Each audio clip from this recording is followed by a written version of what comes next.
चापा करके ठीक है से नीक करी टंकी के पानी नहीं पिए टंकी के पानी नहीं पियो जोने बच्चों सबके सिखा दियो नहीं पिए टंकी बच्चों के सब पानी नहीं हाँ पियो बच्चों सब नहीं एखन की करी छी पानी जे चापाकल में नहीं आबी है तो की करी छी टंकी के पानी पिए छलै जब कल के पानी सूखले तब टंकी के दरभंगा से बड़ी खबर, जहां दरभंगा में सदर प्रखंड का सारा मोहनपुर गांव इन दिनों दहशत में है और चर्चा का विषय बना हुआ है। चारों तरफ गंदगी, चारों तरफ जंगल और इस बीच डायरिया से दीप लाल यादव और लक्ष्मी देवी की मौत हो गई है। इस वक्त की बड़ी ब्रेकिंग खबर, सीधे तस्वीर देख सकते हैं जहां पर पुष्पम प्रिया चौधरी, प्लस पार्टी की राष्ट्रीय अध्यक्ष हैं पुष्पम प्रिया चौधरी, यहां पर पहुंची हैं देखने के लिए। आपको बता दें कि पुष्पम प्रिया चौधरी और साथ में उनके कार्यकर्ता पहुंचे हुए हैं घर में, जहां पर खासकर मृतक परिवार से मिल रहे हैं। बताया जा रहा है कि जिला प्रशासन हरकत में आया है। स्वास्थ्य विभाग की टीम गांव में कैंप कर रही थी, लेकिन इस बीच पुष्पम प्रिया ने आरोप भी लगाया है स्वास्थ्य व्यवस्था पर। ये देख सकते हैं, इस बीच सभी घरों में नीम का जो डाली है वो देख सकते हैं टंगा हुआ है। काफ़ी दहशत में लोग हैं। मृतक के पति का कहना है कि समय पर इलाज नहीं मिलने की वजह से उनकी पत्नी की मौत हो गई है। ये देख सकते हैं इस वक्त की बड़ी ब्रेकिंग खबर, सीधे तस्वीरें जहां पर आपको दिखा रहे हैं। ये जो तस्वीर देख पा रहे हैं जहां पर पुष्पम प्रिया चौधरी अपने सभी कार्यकर्ताओं के साथ लोगों से मुलाकात कर रहे हैं, और ये सीधे तस्वीरें जहां पर लोगों ने खासकर आरोप भी लगाया है। प्लस पार्टी की राष्ट्रीय अध्यक्ष पुष्पम प्रिया चौधरी ने आज सारा मोहनपुर पंचायत पहुंचकर वहां फैली महामारी से प्रभावित परिवारों से मुलाकात की है। उन्होंने वार्ड संख्या 5 एवं 8 में ही हाल ही में हुई 2 दुखद मृत्यु वाले परिवारों में शोक संवेदना व्यक्त की है और हर संभव मदद का भरोसा दिलाया है। पुष्पम प्रिया चौधरी ने 4-4 लाख रुपए मुआवजे की मांग की है सरकार से कि इन सभी लोगों को 4-4 लाख रुपए दिया जाए जिन लोगों की मौत हो गई है। पुष्पम प्रिया चौधरी इतने पे ही नहीं रुकी। पुष्पम प्रिया चौधरी ने कहा है कि नल जल का पाइप गंदगी वाले नाली से क्रॉस किया है और इस वजह से लोग मर रहे हैं, लोग बीमार पड़ रहे हैं। समझ सकते हैं। पुष्पम प्रिया चौधरी ने उस अस्पताल का भी दौरा किया जहां महामारी से प्रभावित लोग भर्ती हैं। उन्होंने वहां की स्वास्थ्य व्यवस्थाओं की गंभीर कमियों को देखा है, पीड़ितों तथा उनके परिजनों से सीधे संवाद किया है। इस दौरान उन्होंने राज्य सरकार से मांग की है कि तत्काल प्रभाव से पर्याप्त चिकित्सक, दवाइयाँ एवं आवश्यक संसाधन उपलब्ध कराए जाए ताकि और किसी निर्दोष नागरिक की जान नहीं जाए। मौके पर सारा मोहनपुर पंचायत के मुखिया प्रतिनिधि जयराम ठाकुर, वार्ड सदस्य श्री विजय कुमार पासवान, वार्ड संख्या 15 के सदस्य रमेश कुमार सहित बड़ी संख्या में स्थानीय लोग उपस्थित रहे हैं। काफी संख्या में महिलाओं ने अपनी समस्याओं को बताया है। पार्टी महासचिव श्री अनुपम सुमन, प्रदेश संयुक्त सचिव आदर्श कुमार चौधरी, अन्य पदाधिकारी मौजूद रहे हैं। आइए इंटरव्यू सुनाते हैं पुष्पम प्रिया चौधरी ने क्या कहा है। सारा मोहनपुर गाँव में अभी आप घूम रही हैं, क्या पर्पस है यहाँ पर? देखिए, ये बात आपको भी मालूम होगी कि यहाँ पे वाटर बॉर्न, मुझे लग रहा है कि वाटर बॉर्न डिजीज़ की वजह से ही प्रॉबली डायरिया हो गया है, क्योंकि सबको दस्त हुआ और बहुत ही तबीयत ख़राब हो गई। 2 लोगों की मृत्यु हो गई, 95 लोगों की तबीयत ख़राब हुई है और बहुत ही दुखद है। इन्होंने कहा है कि टेस्ट के लिए इन्होंने दिया है, काफ़ी लेट टेस्ट के लिए तो दिया गया है, लेकिन आज शायद उसका रिज़ल्ट आना है, तो अभी पता चलेगा कि क्या दिक्कत है। घूमे हैं पूरा, 2-3 मुद्दे हैं। पानी तो आ रहा है टंकी में, बट जिस स्थिति में आ रहा है, टंकियां जो हैं वो नालियों के बीच से गुजर रही हैं, तो अगर कहीं भी किसी भी टंकी में थोड़ा सा भी लीक होगा तो पानी तो पूरा कंटामिनेट हो गया है। इन चीज़ों पे सरकार का कोई ध्यान ही नहीं है। पीने का पानी जो आप लोगों तक पहुंचा रहे हैं वो अगर नाली से आ रहा है, हम तो अपनी आँख से अभी देखते हुए आए हैं, तो ये बहुत ख़राब हालत है। दूसरी बात ये है कि सरकारी अस्पतालों में, DMCH है, आप भी जानते होंगे, वहाँ पे किसी भी प्रकार की मदद नहीं की गई है, जिसकी वजह से सबको प्राइवेट में जाना पड़ा और प्राइवेट में पैसा भी खर्चा हुआ है। सब गरीब लोग हैं, सब हैंड टू माउथ हैं, बहुत ख़राब हालत है। तीसरी बात यह है कि जो लोग सरकारी अस्पताल में पहले पहुँचे भी, DMCH में जो पहले पहुँचे, वहाँ पे अच्छा व्यवहार नहीं किया गया उनके साथ, जिसकी वजह से उनका भी मनोबल टूटा और उनको फिर प्राइवेट में जाना पड़ा। सरकार को मुआवजा देना पड़ेगा।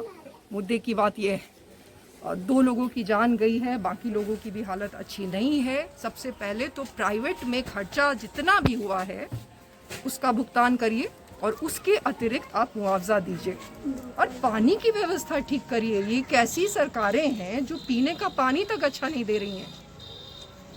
तो ये गंभीर बातें हैं और बहुत ही आप कह सकते हैं कि ये सारी चीज़ें 2025 में हम हैं। आप जानते हैं कि ऐसी सरकारें हैं, डबल इंजन सरकारें हैं, जिन्होंने बार बार विकास की दुहाई दी है। हमने इतना विकास कर दिया, उतना विकास कर दिया, और जो बेसिक फैसिलिटीज़ होनी चाहिए, पीने का पानी, उसकी ये सच्चाई है। बहुत गरीबी है, अधिकांश लोगों को तो मकान भी नहीं है। यही सब देख रहे हैं। मृतक जो है उनके परिवार से अभी मुलाकात की है, उन्होंने क्या बताया आपको? यही बताया कि अचानक से ही हो गया। इससे पहले कि पता चलता कि क्या हुआ, दस्त शुरू हुआ और जब तक लेके गए बहुत अचानक से ही जाने चली गई। तो क्लियर है कि वाटर बॉर्न ही डिजीज़ है। वो जो पीने का पानी जो आता है वो गड़बड़ है, और एक ही जगह कॉन्सेंट्रेटेड है सब कुछ। मतलब एक ही एरिया है जहाँ पे ज़्यादा जाने गई हैं, जहाँ पे लोगों को इन्फेक्शन हुआ है। बाकी हर तरफ ठीक है। मतलब क्लियर है कि पानी की वजह से हुआ है, और हर जगह पानी की जांच करनी। मेंटेनेंस का कोई सिस्टम ही नहीं है यहाँ पे। हमने तो कहा ना आपको कि पानी अगर नाले से आ रहा है, पानी का टंकी, तो कॉमन सेंस है ना कि नाली से क्यों आ रहा है। बहुत सारी महिलाएं आपको देखकर आ गई इस पास में, तो उन्होंने क्या कहा है? सबसे पहले तो ये बात कही कि इतना जो खर्चा हुआ है, पानी चढ़ाने में जो खर्चा लगा है, कोई भी दवाई जो है वो नहीं मिली है उन्हें, जिसकी वजह से और भी पैसा खर्चा हुआ है, वो कौन उसकी भरपाई करेगा। तो क्या लग रहा है, सरकार गठबंधन और टिकट बांटने में लगी हुई है, तो फिर जनता को कौन देखेगा? सरकार को सिर्फ तमाशा करने में दिलचस्पी है। जनता को ये लोग आते हैं, बड़े बड़े आश्वासन देते हैं कि हम कर देंगे, ये कर देंगे, और उसके बाद फिर चले जाते हैं। मुआवजा देना पड़ेगा, मुआवजा देना पड़ेगा, और जिनकी जाने गई हैं उनको, मुख्यमंत्री को मुआवजा 4 लाख रुपया देना पड़ेगा। 26 तारीख को जनसंवाद करने के लिए मुख्यमंत्री मनीगाछी क्षेत्र में आ रहे हैं, तो क्या लग रहा है कि यहाँ भी पहले आना चाहिए मुख्यमंत्री को? मुख्यमंत्री आएंगे नहीं, ये आप भी जानते हैं। और वो क्या जनसंवाद करते हैं? अपने 4-5 जो उनके चाटुकार हैं उनसे घिरे रहते हैं। वही 4-5 लोग जो हैं वो उनके जो लोग हैं उनको इकट्ठा करके रखते हैं, वहाँ पे जाते हैं, हाथ जोड़ते हैं और निकल लेते हैं। अगर आपको जनसंवाद करना है तो यहाँ आइए ना, यहाँ जनसंवाद करिए। तो ये सब वही तमाशे की राजनीति है, दिखाने की राजनीति है, लेकिन ये गंभीर मुद्दे हैं। लोगों की जाने गई हैं। हमने आपको कहा 95 लोग हैं, गरीब लोग हैं। ये पूरा उधर जिधर से हम आ रहे हैं, जहाँ पे सबसे ज़्यादा हुआ है, वो पूरा दलितों का मोहल्ला है।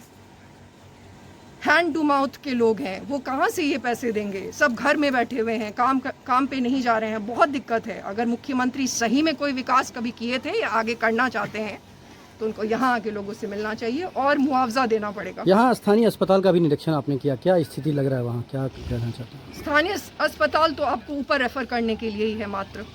और जो सबसे गंभीर बात है वो ये है कि DMCH की स्थिति बहुत ही ख़राब है। ना ही वहाँ पे कोई तमीज़ से बात करते हैं, जिनकी मदद करनी चाहिए उनसे ना ही तमीज़ से बात की जाती है। और उसके बाद वहाँ पे तो किसी को भी भरोसा नहीं है। आज बिहार में जो गांव हैं, जो ऐसे एरियाज़ हैं जो कि पिछड़े रह गए हैं गरीबी की वजह से, क्या उन जगह वहाँ के लोगों को सरकारी अस्पतालों पे भरोसा है? नहीं है, तभी प्राइवेट में जाना पड़ा। बेसिक चीज़ें जो दवाई होनी चाहिए वो दवाई तक नहीं है उनके पास। तो जो खर्चा इनका लगा है वो दवाई का पैसा कौन देगा? देना पड़ेगा ना। तो ये डबल इंजन की सरकार जो बातें बड़ी बड़ी बातें करते हैं, खासकर प्रधानमंत्री हुए, मुख्यमंत्री, तो क्या लग रहा है 2025 में अभी भी लोग भगवान भरोसे ही जी रहे हैं? ऐसा बिल्कुल भगवान भरोसे जी रहे हैं। और जब भी ऐसी कोई भी आपदा आती है ये और भी ज़्यादा क्लियर हो जाता है कि लोग अपने ही भरोसे हैं और भगवान के ही भरोसे हैं। चल, थैंक यू। उनका जिनका निधन हुआ है, दीपलाल यादव, क्या हुआ था उनको? मुंह पेट गया था। मुंह पेट गया था कि मुंह पेट आया था? वही उल्टी हुआ था, पैखाना हुआ था, मतलब लगभग बहुत। हम लोग इलाज कराए, इलाज के दौरान घर पे भी कराए, फिर प्राइवेट में भी ले गए, और उसके प्राइवेट वाला फेंक दिया DMCH में उसका निधन हो गया। तो ये बताएं कि आपका नाम क्या हुआ? मेरा नाम गणेश यादव हुआ। कौन सा गांव है? सारा महनपुर। अभी कौन आया था? मैडम आई थी, पुष्पम प्रिया। क्या करने के लिए? वही हाल समाचार पूछने के लिए। तो आपके परिवार में कितने लोगों का हुआ था? बस सिंगल बाबूजी। बाबूजी को क्यों हुआ था उनको? अब अचानक। अच्छा, कितने लोग यहाँ पे बीमार थे टोटल? यहाँ तो कोई नहीं, पासमान टोला में है। कितना? कम से कम तो बहुत आदमी। तो वहाँ क्या हुआ है? सबको हुआ क्या जो इतना, मतलब क्या लग रहा है? क्या हुआ? आपके पिताजी कुछ खा लिए थे क्या? नहीं, मतलब खाना ऐसा कुछ? नहीं, ऐसा कुछ नहीं खाया। तब कैसे हुआ फिर? अब अचानक हो गया। ठीक है। क्या